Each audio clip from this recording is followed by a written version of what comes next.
Good morning. This is going to be a message for Divine Feminine on a twin flame journey. Um, Things that I'm finding within myself during this ascension process and during the journey. There's so much pain involved, and there's so much holding on as we're in the chasing mode of it. And when you can rise above a little bit and look at the path, you get above it.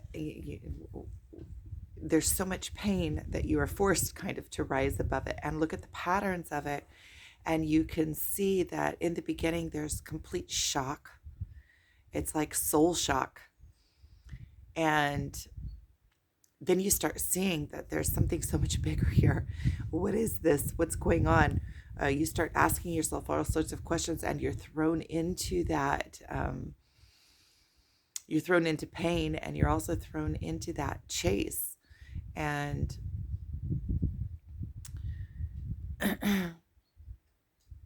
it's like there's a certain amount of chasing or that toxic energy that is like a trying to grasp, trying to hold on, trying to achieve, trying to figure it out.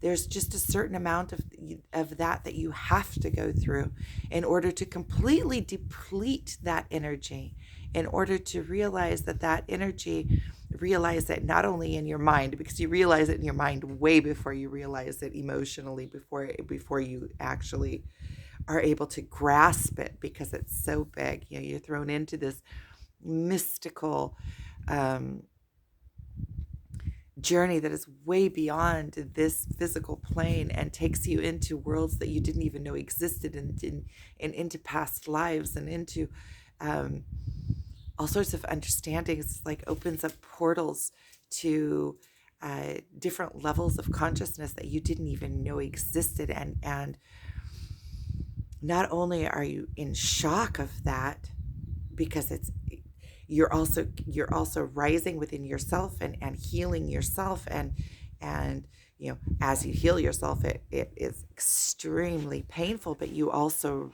as you heal yourself and come up a level and up a level and up a level, and you cannot conceive the levels, the amount of levels that there are from the start point.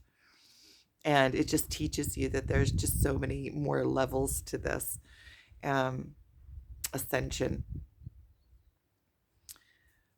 sorting our own selves out. And so if you look backwards, you see the patterns of it. You can see that there is a certain amount of chasing that you have to go through in order to deplete that within yourself, because otherwise you can't get over that stage. And then you come into some stage of kind of, and I guess that's kind of like a denial, kind of fighting against, holding yourself apart, trying to grasp, thinking that it's still the ego mind. And then you come into this place of kind of acceptance, which is really difficult and mind bending to come into this place of acceptance, because I feel like, of course, there's all those others that, pushing against and fighting against yourself, and blaming, and all of those are in the chasing mode, all of the parts of the ego that are holding you against. And then you come into this place of acceptance where the pain is still there,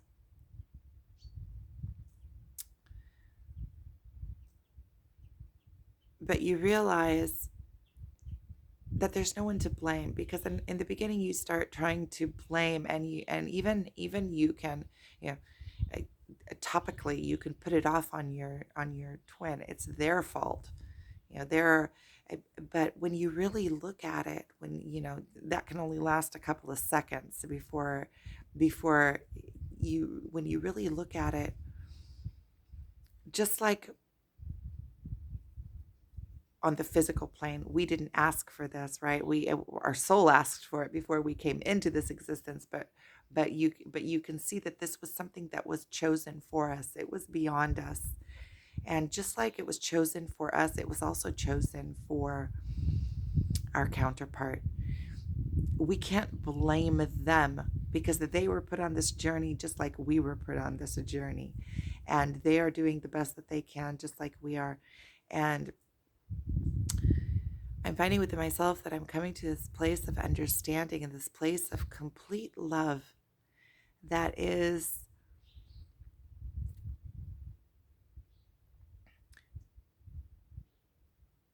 allowing them, or it's not even allowing because it's not my place to allow, but releasing them from any kind of need of me, of making, of of satisfying me. I need to move on with my life and fill my life with things that give me contentment, that is not them. And loving them in a way that I want him to be able to fulfill his life with what he needs to fulfill his soul purpose and his life journey, and have the experiences, even if it's without me, having the experiences that he needs to have for his own healing, and fully letting him go to do what he needs to do. Because as long as I'm what he needs to do, or what he wants to do, what makes him feel good, what makes him feel complete, what allows him to fulfill himself, what will allow him to rise into his highest power. Because I think that in doing that, it's also my healing, coming into my full power and full acceptance of my own experience, and not putting my experience, the my healing, all off onto him. It's my responsibility. And so by doing that, see, it's that's the counterparts in this, right? By me letting him go is my work in coming into my full power. But also it is releasing him to allow him to have those experiences, even if it's romantic experiences, and finding fulfillment, fulfilling things that he wants to fulfill and complete in this lifetime, that at this moment I can't give to him, or that, and so being able to love him in a way that it's selfless love. It's removing myself from the picture in order to allow him, because our energies are so connected that when I am on his energy, it is, he constantly has to, when I'm on his energy, I'm also on his mind, because it's kind of like forcing myself into his space. And so then whatever he is doing, I'm always there, I'm always present. And it doesn't allow him to be free of my presence, to allow him to fully come into himself and make decisions based on what he truly, truly wants, and not tainted with my presence and the because if you have somebody in your presence, always in your energy, it taints your experience. It taints your decisions. If he needs to be free of that, but completely free of it, to be able to see where he, to have a minute to breathe, to be able to see where he wants to put his energy in his life, and what will make him feel whole. And part of him coming into his own self, and for us to even be able to be in some kind of interaction and relationship in the 3D world. And it doesn't have to be a romantic relationship, right? It just has to be a because we're bonded.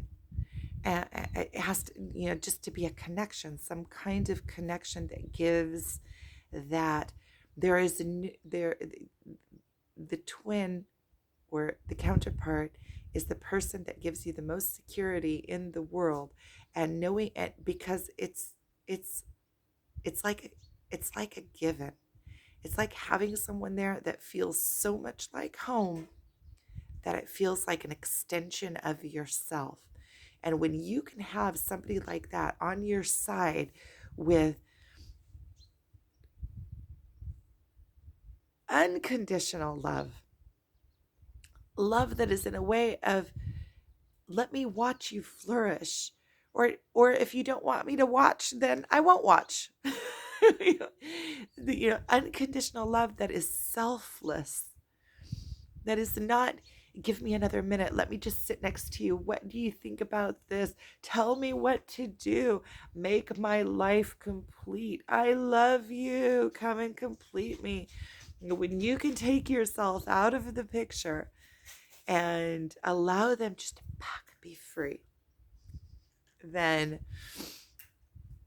you can self-actualize yourself as well, because you're not looking for them to complete you.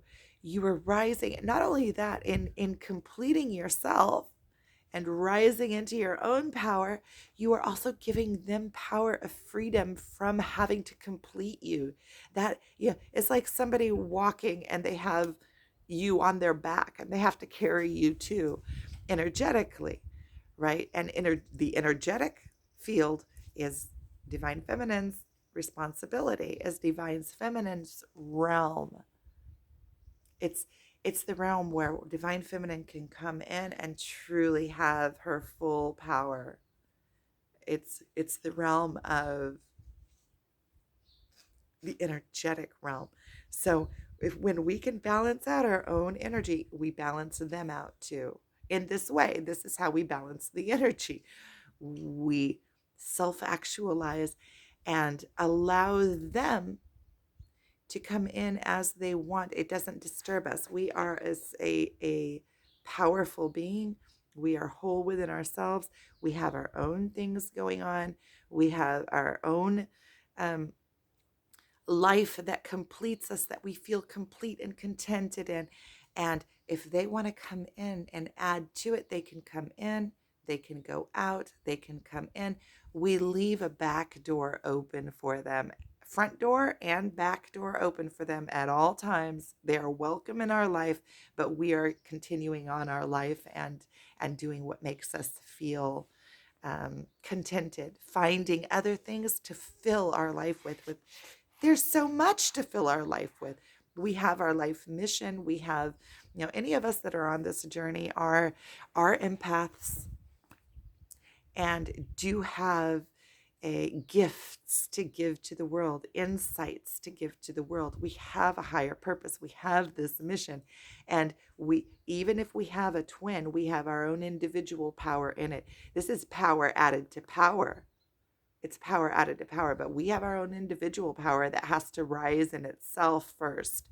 And so to take all that energy and balance it right here, and then we are holding a pillar of divine energy that can balance out the masculine as well.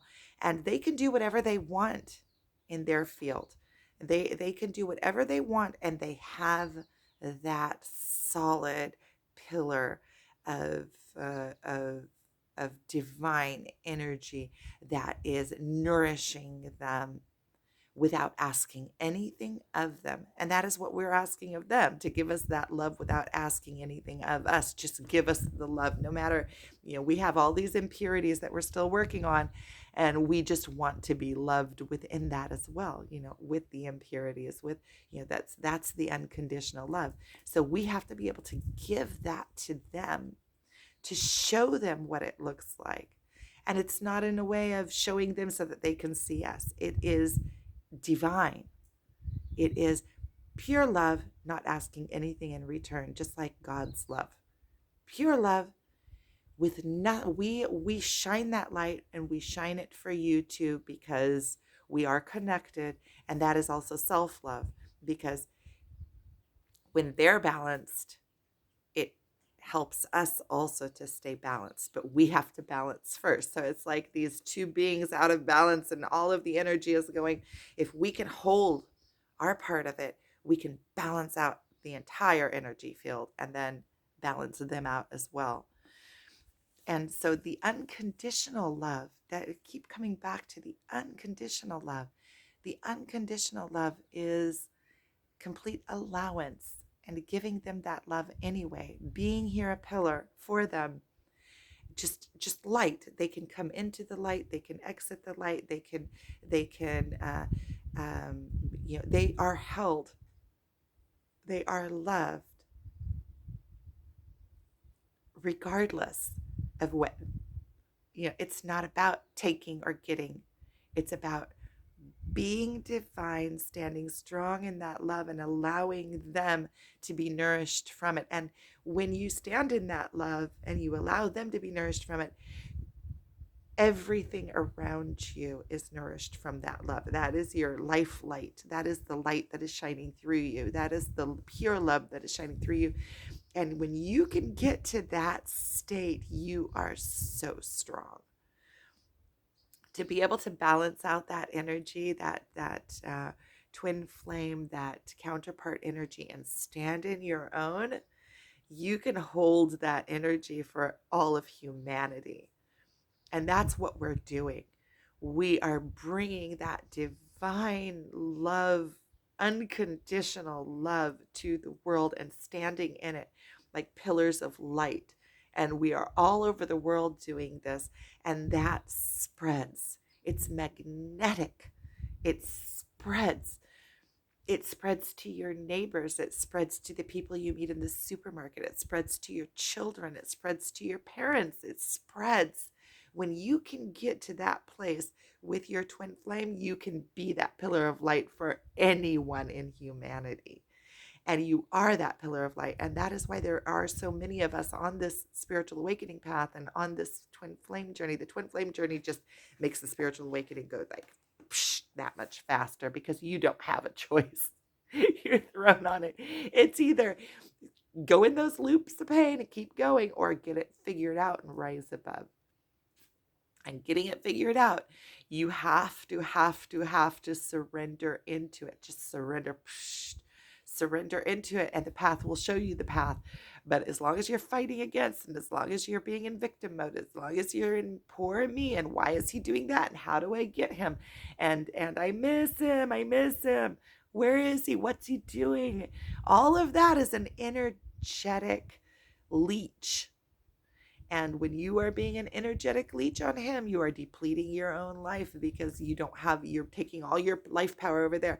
And not only it's defeating the purpose, they're running, they have this leech on their back and they're running, and there's nowhere to run to because it's an energetic, you're like raping their energy. It's a horrible word to say it. It's a horrible energy to feel, but it's like that. You don't give them the space. I'm speaking from my own experience. And so when you can give them that unconditional love, it means that you are already loving yourself as well, because being able to give them unconditional love and not wait for them to fill me is loving myself and knowing that I'm worth it, and knowing it's also by loving them, it's giving myself freedom, because they are going to be there. Where are they going to go? You are connected energetically. So even in the physical world, they are running. It's a connection that is there. It's a given. And I don't mean it in a way that you take advantage of it, or like, oh yeah, you're given. It's not in that way. It's in a way of, you have this, go fulfill your life. You have that connection, and that allows you to have that divine security. First of all, you have the security in knowing that there is somebody there. You have the security in knowing that there is divine. This is a way above the 3D level. So this is connected to the divine, to all, to God. So you have this deep, deep rooted understanding that there is something much bigger than all of us. And in that knowing, it gives you that freedom and that feeling of security, and knowing that you are protected and everything is divine. Everything that happens happens for a reason, and that we're being led on this journey.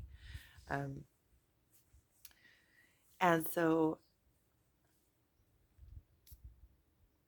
and how you can do it is by knowing all of this, and then connecting to your higher self, going into meditation and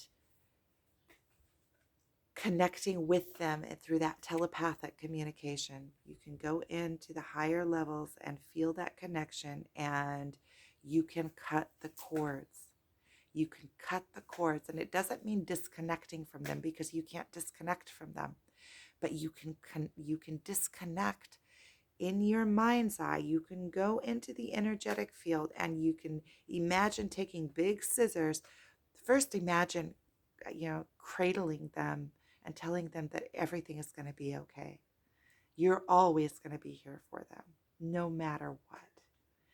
And that they are free to go off and get full expression of their life, and to fulfill their life and do whatever they need to do, whatever they want to do, whatever they feel the pull to do, that will complete them and allow them to have a full life experience, and to do what they feel that they need to in this life experience to complete themselves, and release them from having to complete you. And you do this, it's very scary. It's very scary, because you're like, well, do I really want to release them? But yes, because when you understand that you're releasing them into the joint